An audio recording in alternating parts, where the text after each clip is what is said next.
Hey everyone, it's Jalian. The pandemic triggered a major housing crisis, resulting in millions of renters and unhoused people across the country becoming at risk for being evicted or displaced. Meanwhile, those living in apartments with mold or pests have been stuck with environmental conditions that exacerbate asthma and COVID-19. In St. Louis, tenants and housing advocates are pushing back by advocating for eviction moratoriums, holding landlords accountable, and working to create a tenant's bill of rights. On May 1st, I joined a small but mighty group of canvassers for a sunny walk through a tree-lined neighborhood in South St. Louis City. They were distributing flyers and spreading awareness of a local effort to create a tenant's bill of rights on behalf of Homes for All St. Louis, which is part of a national movement to defend and expand affordable housing. Here's Sharon Jones, the group's Tenants Bill of Rights organizer, explaining to a South City resident some of the protections in the proposed Tenants Bill of Rights. Full disclosure is a big one for me because it requires that you talk about anything that's happening in the apartment. So what if there was mold and you didn't know? What if there were bugs and you didn't know? The landlord should be disclosing this information. And further than that, landlord should just be disclosing how much you pay in utilities. Cause I remember I had this apartment that was six something, but the utilities were $300-400. Right, it's almost a little false advertising there. It almost You're paying $1,000. Because I'm basically paying $1,000, not paying $5 or however much it was. And then the last one is free reporting, which is a good one because it means that if you report your landlord can't retaliate against you. That seems important. That does seem important yeah. Because we have landlords who are out here who are targeting and targeting folks and retaliating against folks just for sticking up for themselves. Exactly. I'm sure we don't want that. Happens a lot. Yeah. So now that I've done that, would you be willing to sign one of these pledge cards in support for a Tenants Bill of Rights? Yeah, this sounds like a great idea. Excellent, thank you. So take that. That's the pledge card. Here's a marker, because I like markers. How many did I give you? Oh, just one. This was just the one I had this time. Excellent. So if you don't mind putting your John Hancock there. Okay. This was Homes for All St. Louis's second day of canvassing about the Tenants Bill of Rights, and Sharon looks forward to taking the effort citywide. When you talk to folks about a Tenants Bill of Rights, first most folks are like, wait, what's that? And then folks who are who do know what it is are like, yes, we want to see a Tenants Bill of Rights. Excellent. I don't love to educate people about how few rights folks have, but I do like talking to people about the fact that we need more rights in St. Louis City. We're making people aware of what the issue is so we can rectify the issue. Or at least get to a point where we start to try to rectify the issue, which is a lack of protections on the part of tenants. It's not just renters like Sharon who are getting involved. Joshua Lawrence, another canvasser, is a homeowner and former landlord who says that a person's ability to access quality housing shouldn't be determined by their zip code. In the part of my neighborhood that I live in, we have a lot of illegal dumping, right? And the people who are dumping aren't the people who live there, right? It is the contractors, it is the developers who don't want to pay the extra funds to actually go dispose of their stuff. It's just saying, oh, okay, well, we know that this area where, the poors live, we don't care, we're just going to throw it out and be done with it, right? And that's environmental racism, right? Even though, I am white, I benefit from all of these things, I'm not oblivious to what's going on in my neighborhood. So obviously racism doesn't affect, it does affect me personally because I benefit from it, but at the same time, when you benefit from something, you have to call it out for what it is. You can't just, if you stand by and just go, oh, well, it is what it is, but I'm going to reap all this benefits. No, it's screwed up. You got to call it out for what it is, and I know everybody hates the phrase, but acknowledge privilege and say, here's what we can do to actually get others into a better spot.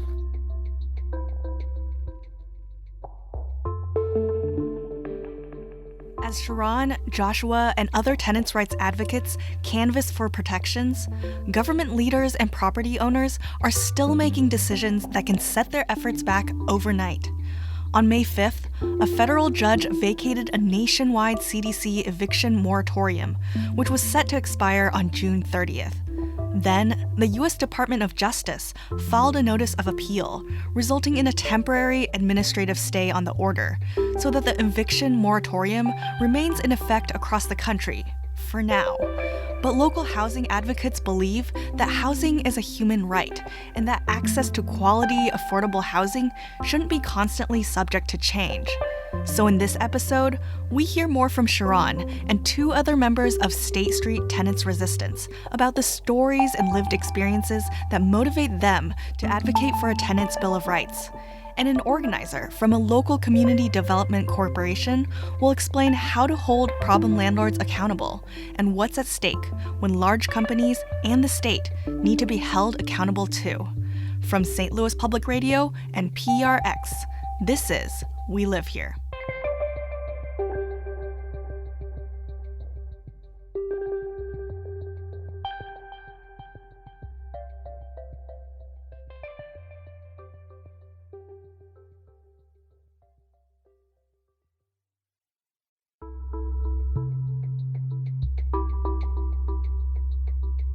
Back in 2017, Sharon was getting fed up with the conditions of her apartment.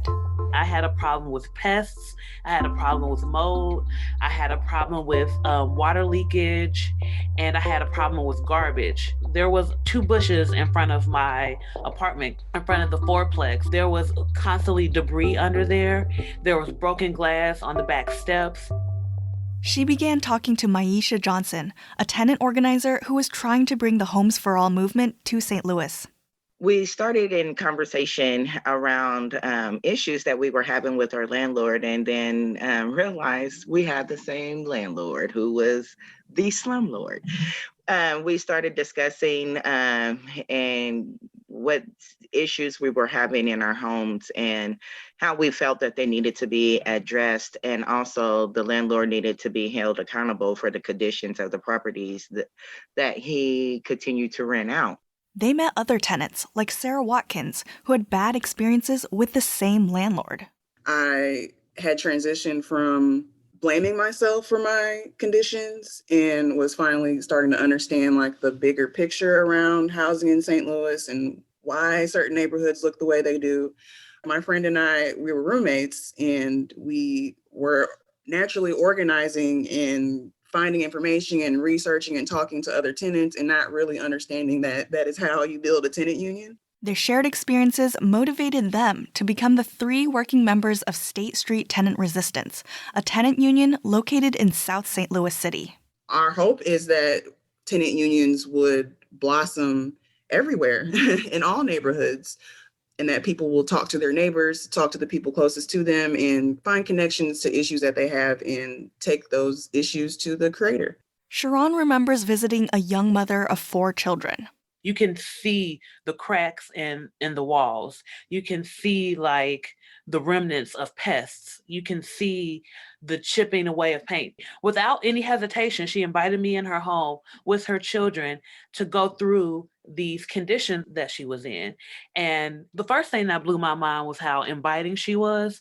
The second thing that blew my mind was that she was experiencing the same things that I experienced and was willing to show me what was going on. She says that's because landlords often use intimidation to discourage their tenants from speaking up. We can tell that there are certain things that are going on in their apartment that shouldn't be going on, and that there are things that need to be fixed. And they tell us, no, everything's okay. But that's because they fear that the landlord will kick them out, which is a real thing, or they fear that the landlord will retaliate in other ways, or just not do anything at all. Sarah has witnessed both retaliation and inaction from landlords. The landlords will call the police on tenants. They'll take your persistence as aggression, especially as a Black woman. Just being persistent and wanting to get things fixed, you see that as a threat because I won't go away. Sarah adds that out-of-state landlords might use property managers to shield themselves from tenant complaints. They lived in Hawaii. bought the unit and had owned it for about 6 months before even seeing it. And I had done my research and learned all this, and, had even tried to reach out to the property owner to get certain things fixed. And instead of talking to me, they would talk to the property manager and just continue that cycle of nothingness. It can be even harder to hold landlords who use multiple shell companies accountable. If you're operating under one name and people start giving you bad reviews, you have a terrible BBB rating. If you just change your name and slap a new sticker on it, then no one knows. It's harder to connect those dots in that history. But low-income tenants who have poor credit, past evictions, or criminal history are unable to shake their past, making them even more vulnerable to problem landlords who want to collect rent without making necessary repairs. When the pandemic came, tenants fell into an even more precarious position. The moratorium doesn't protect all tenants. There's still loopholes and reasons that a landlord can find to get someone out. St. Louis City eviction moratoriums were piecemeal, had multiple extensions, and only applied to the last step of the eviction process. In contrast, the national 3-month-long CDC eviction moratorium applied to all steps of the eviction process, as long as a tenant filled out a form that states that they didn't make over $99,000 a year or receive a stimulus check, couldn't make housing payments because of income loss or large medical bills, and that they would be unhoused or forced to live with family or shelters if they lost their home. On top of that, they needed to show that they applied for government assistance for rent or housing and paid as much rent as possible. So there are already evictions piling up. And then when you leave this window of time of uncertainty and for things to open back up and keep going, the landlords are rushing to evict people. And the sheriff will tell you that, a lot of people are making calls and asking what they can do. And evictions are still going on with a judgment or without a judgment. Landlords will take it upon themselves to change the locks or shut off utilities or just make it so a tenant will have to leave. Maisha points out that the staggering number of evictions is especially troubling in a city where eviction is twice as common among renters in majority Black areas than renters in majority white areas. Why is eviction dockets mostly filled with Black and brown women? How do we dismantle that? Why is it that they're the target, and how do we show up without being angry? Because the reason we show up angry is because we feel we're never heard. We're overlooked, and they pat us on their head and say it's okay. It's not okay. It's not okay that our children are the ones that is affected by the asthma, by the lead, by the environmental issues that not only show up on the outside, but inside our homes where we're supposed to be safe and feel secured. Let's break that stigma, because it's not that we're angry Black women. We're women that want our families to be safe and secured in their space. State Street Tenants Resistance and other local housing advocates took legal action, hosted rallies, held press conferences, and created petitions to stop illegal lockouts and call for eviction and utility moratoriums. Last April, they participated in a statewide car protest against evictions. But when I interviewed them in early March, Sharon said that things hadn't gotten better. Because we're starting to see more illegal evictions. We're starting to see landlords take it upon themselves to change locks, to kick people out, to threaten folks that they're going to kick them out for the most asinine of reasons. So things are staying the same in the sense that we have these moratoriums that are in place for a month, and then they're put in place for another month.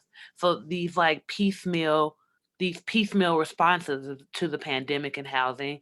And then we have illegal evictions that are occurring at a large rate. So things are staying the same or they're getting worse.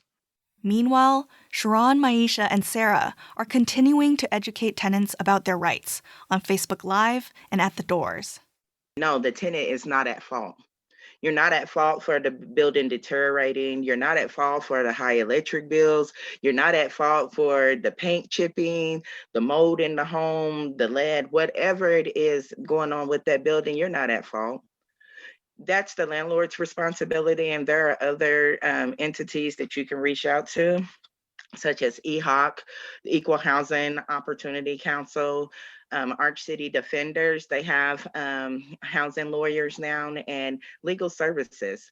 Those are the spaces that you can reach out to see if you can get assistance with legal representation. Because a lot of times the landlord will say, well, it's your fault or you have to fix it. No, it's their property. And if it isn't in the lease, then it is their responsibility to handle that. They're motivated by their victories in holding problem landlords accountable for conditions such as faulty electrical wiring, sewage in basements, inaccessible stairs, pests, leaks, and mold. He was a landlord who would abuse like the LLC names and hide and just make different shell companies, so it's hard to track. But we found him and we put pressure on him and eventually got him to move from the building he was operating out of, which I think about it every day, really, because I walk past it and I see the sign that says, you know, the mail is no longer coming to this address for his business. I mean, but the other part of that is now we have to find him again, you know. They're also driven by their success in holding utility companies accountable for high energy costs. When Maisha realized she was paying more for utilities than rent, she contacted her friend, Leah Clyburn, the Beyond Coal organizer for the Missouri chapter of the Sierra Club. We compared our bills. My bill was 3 times the amount of hers, and she just lives a few blocks, like 5-6 blocks west of me. And so I compared it with another person. I was like, this isn't right. So as Sierra Club started pushing back on Ameren on how they do their market rate and the extra charges that they put on folks in the Black and brown zip codes, that they needed to change that and revamp how they show up in those communities. There's been more programs and the rates have been lowered, but we continue to see in those communities that those bills are still higher than other spaces. They're hoping to prevent housing inequities by following the example of other cities where tenants have proactively organized for protections. Kansas City has a Tenants Bill of Rights. They have an office that deals with tenant complaints and tenant issues specifically that came from their Tenant Bill of Rights being passed as a resolution. We have cities like Oakland that have passed just cause statutes, and just cause means that the landlord can't kick you out just because they want to. They have to have a specific reason to evict you. So places like New York City have just cause evictions. They have rent control. So there are other cities that have loads more protections than we do in St. Louis. Like landlords can come in the apartment whenever they want to. Landlords can retaliate against organizing. Landlords can evict people with limited notice. Like there's a lot of things landlords can do in St. Louis that they can't do in other cities. With Homes for All St. Louis, they've come up with 10 clauses for a proposed Tenants Bill of Rights based on protections won in other states. Certain parts of the Tenants Bill of Rights that we want to see is no retaliation for organizing. We want to see rent caps, and we want to see fee caps so that folks aren't paying like more than first and last month's rent for a deposit, but maybe only the first month's rent for the deposit. We want to see just cause on it. So we want to make sure that people are evicted for only specific reasons. I would add right to counsel, because landlords and property managers have attorneys when they show up to housing court, and a lot of times a tenant does not, and they might get a deal or agree to something that is more hurtful than helpful to them. Banning the eviction box on rental applications, because we know if an eviction on your record makes it almost impossible sometimes to find housing after that. Yeah, and I think also criminal history too, banning that question. Their hope is to get the Tenants Bill of Rights passed as legislation through the St. Louis City Board of Aldermen. We can hold the aldermanic board accountable, like they can make change. They just need the right folks pushing them, and community needs to be a part of a lot of the conversations of what change looks like in their area, because what it looks like in my area may not look like change in your area? For me personally, I think that politics and policy and budgeting has been so removed from the people, and that we see City Hall and our leaders as these, I don't know, godly beings that are just over the rest of us. And that's not it. That's not what it's supposed to be. They are supposed to represent us. We represent them, vice versa. And that's why I fight, because I want to change that perception. And I want to help people understand that we are powerful, but we have to do it together. And I do it for my son, because I know these issues, if we don't fight now, then it's going to just be worse for the next generation. We have to teach people, including our kids, what's right and how to get what we deserve. What Sarah said, so my children and my grandchildren don't have to continue the struggle that I've lived and that my mother and grandmother has lived. I come from a family of fighters, and to change the dialogue that it's the renter's fault of the way they're living and the experience that they're having, and also just showing community that they hold the power to make change in their community and how to lift their voices up and be heard. My absolute anger sustains me. My disdain for folks having to live in deplorable conditions keeps me going. And also what keeps me going is the fact that we can win. The fact that we can get to the place where everyone in St. Louis has safe, affordable, dignified housing. We're seeing that sustains me. The fact that we have had wins, the fact that I met Maisha and Sarah, these are the things that sustain me personally and make me want to continue to do the work. And seeing the light bulb go off in tenants' heads, oh, wait a minute, you're right, none of this is my fault. Or you're right, I should be organizing with other people. That sustains me as well.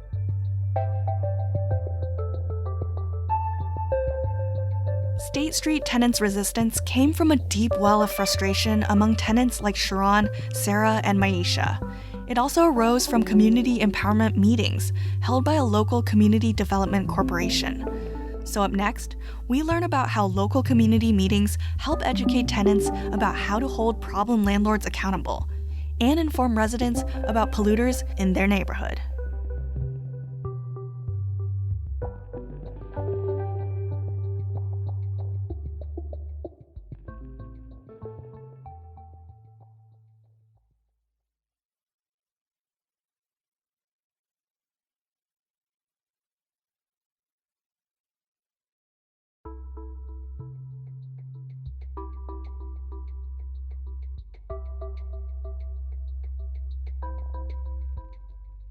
To help us understand how community meetings can help educate tenants on their rights and inform them about polluters in their neighborhood, we spoke to Carissa Gilman Hernandez, Community Empowerment Organizer at Dutchtown South Community Corporation. Community Development Corporation is a remnant of a HUD program. I believe we've been here for about 50 years now. We are publicly funded as well as privately funded organizations that focus on developing the communities around us. So Dutchtown South serves Dutchtown, Marine Villa, Mount Pleasant, and Gravois Park. Those neighborhoods contain over 28,000 residents, with over a third of households living below the poverty line and over half of households being low to moderate income. Many areas are over 50% Black, with close to a third of residents being white, and the rest of the residents being Latino, Asian, Native American, other race, or multiracial. I believe it's important for everybody to get involved in environmental justice work. With Dutchtown South, we got really involved in it because our community was really concerned. And what they were seeing was the direct impacts of generations of decisions the city has made. And that was what was really concerning. But the more we learned about it, the more we saw that it was part of a greater pattern. Residents were most concerned about vacancies and illegal dumping.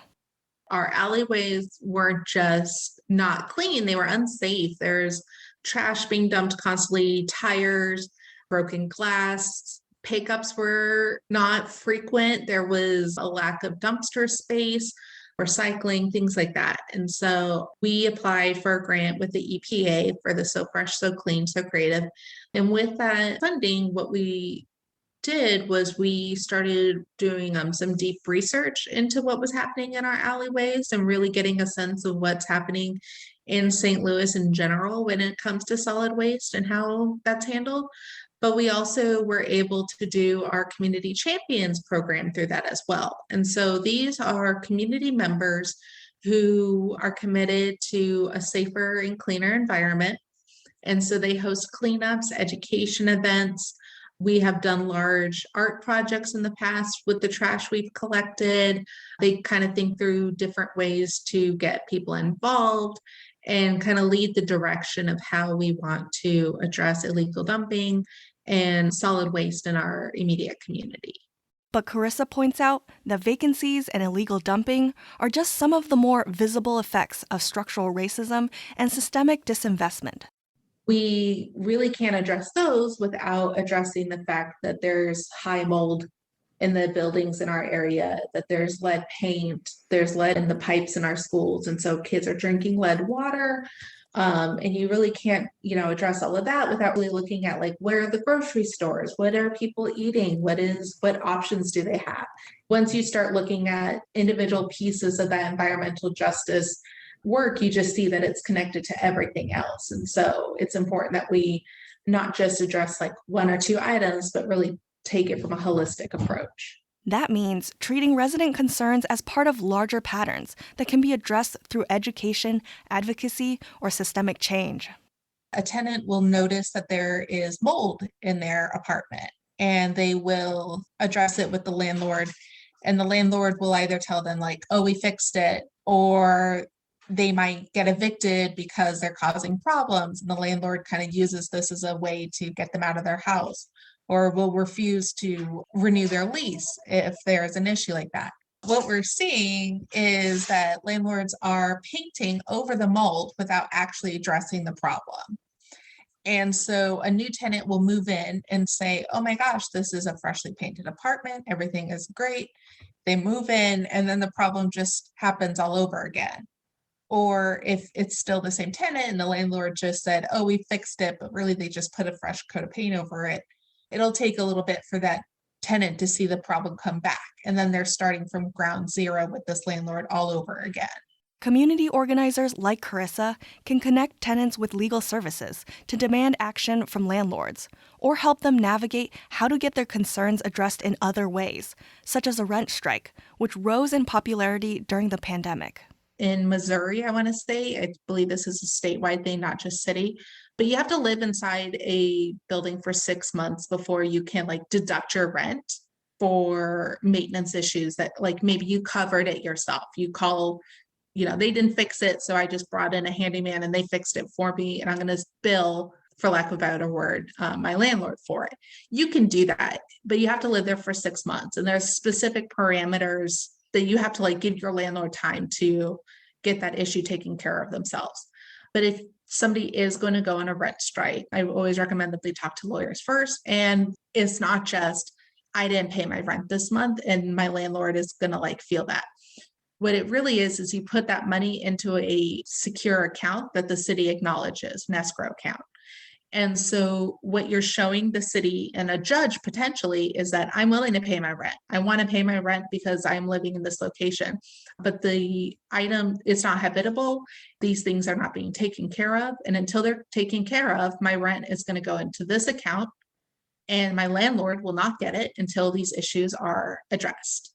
In addition to educating tenants on their rights, Carissa has found herself in the position of informing tenants about state-level decisions that could affect their quality of life when Dutchtown South Community Corporation received communication from Great Rivers Environmental Law Center, a Missouri-based public interest law firm focused on the environment and public health. They reached out to Dutchtown South to let us know that we had a pretty large pollutant in our footprint, the Kinder Morgan facility.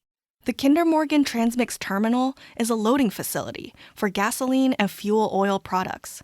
It can emit volatile organic compounds, hazardous air pollutants, and particulate matter, which can irritate the eyes and respiratory system, cause headaches and dizziness, visual disorders, and memory impairment, and are associated with cancer.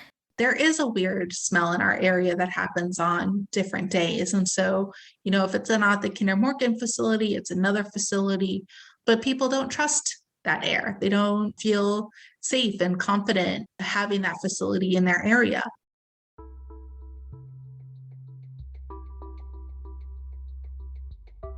Great Rivers Environmental Law Center informed Dutchtown South Community Corporation that Kinder Morgan had applied for a permit renewal with the Missouri Department of Natural Resources, or MDNR, and requested to speak to residents at one of Dutchtown South's community empowerment meetings. And then a pandemic hit. And so that, kind of pushed back a little bit. We were eventually able to get them on a Zoom meeting, and they kind of laid down like pollutants that were coming from Kinder Morgan facility. And they talked about the health concerns related to it. And they were like, they're applied for this permit and they actually didn't follow the procedures that they're supposed to in reaching out to the community. They were like, we've already, told the state this, and we're going to wait for the state to either refuse the permit and say, no, you need to go follow the EPA guidelines of community involvement.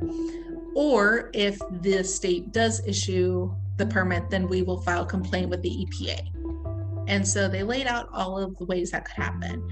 And so we just kind of waited and waited. And then they reached out to us again and said, well, the permit got issued, so we would like to file a complaint to the EPA on behalf of Dutchtown South and the NAACP of St. Louis. So what I did was I had them speak again at our Community Empowerment Committee meeting, and they answered questions. And then we sent out a poll essentially to community members and said, would you like Dutchtown South to sign on to this complaint or not? So it was a unanimous decision. Nobody voted against it. And so we signed on. So on September 4th, 2020, attorneys Bob Manise and Sarah Rubenstein of the Great Rivers Environmental Law Center filed an administrative complaint to the federal EPA and Office of Civil Rights on behalf of the Missouri State and St. Louis City NAACP and Dutchtown South Community Corporation under Title VI of the Civil Rights Act of 1964. The complaint alleged discrimination by the Missouri Department of Natural Resources, or MDNR, in its March 10, 2020 issuance of an operating permit to Kinder Morgan. Great Rivers Environmental Law Center also worked with Dutchtown South to create and distribute flyers about the complaint, pollutants, and tenant rights, along with contact information for legal assistance. We canvassed the immediate neighborhood around the Kinder Morgan facility. I picked, 4 blocks, and I just went around and we dropped these flyers at all these houses so people knew more about it. And when we were having events, we would hand those out. But Carissa wishes that instead of having to inform residents about the complaint after the Kinder Morgan permit was already issued, that MDNR would proactively seek community involvement in the permitting process. It's disrespectful to those who live here to think that it's okay to pollute their air and water and to not explain what's happening, to ignore health concerns.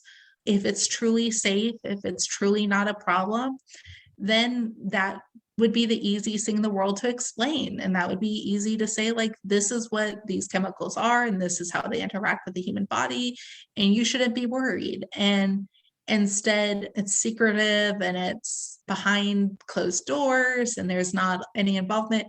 And so if people are afraid, if they're scared, if they don't trust, then that's on the people who issued that permit. That's on the people who asked for the permit. And it's disrespectful of the citizens. It's disrespectful of taxpayers, who are the ones that keep those departments open for the state and the city and the government and the federal government. And it makes me angry, and it makes me sad and hurt for so many people that are being disrespected like that.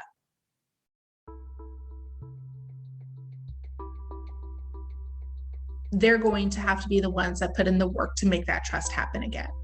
And so they're going to be the ones that have to figure out a way to either acknowledge what they are putting into our air and what impact it could have on people's health, short-term and long-term. And they're going to have to put in the work on how to combat any ill side effects of what they are putting into our air and into our water.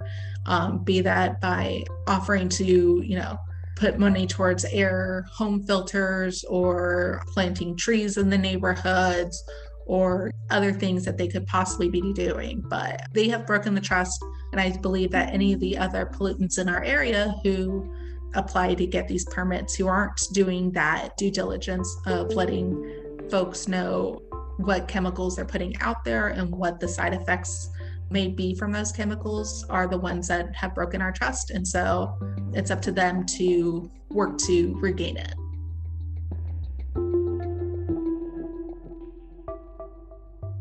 I want to see an environment where people can be outdoors.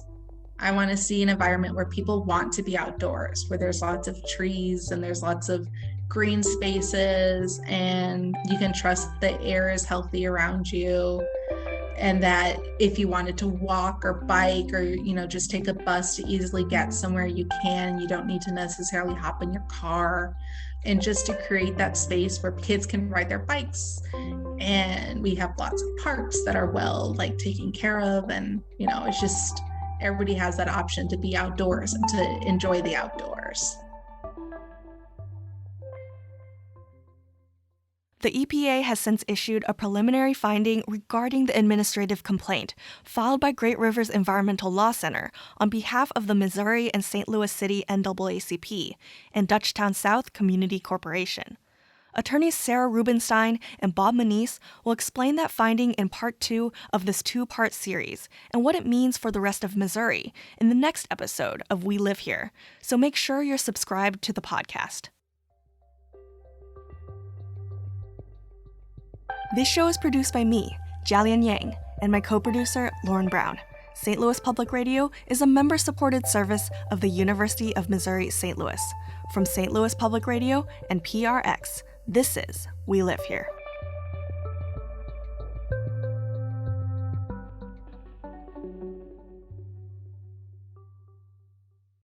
Support for this podcast comes from the Corporation for Public Broadcasting.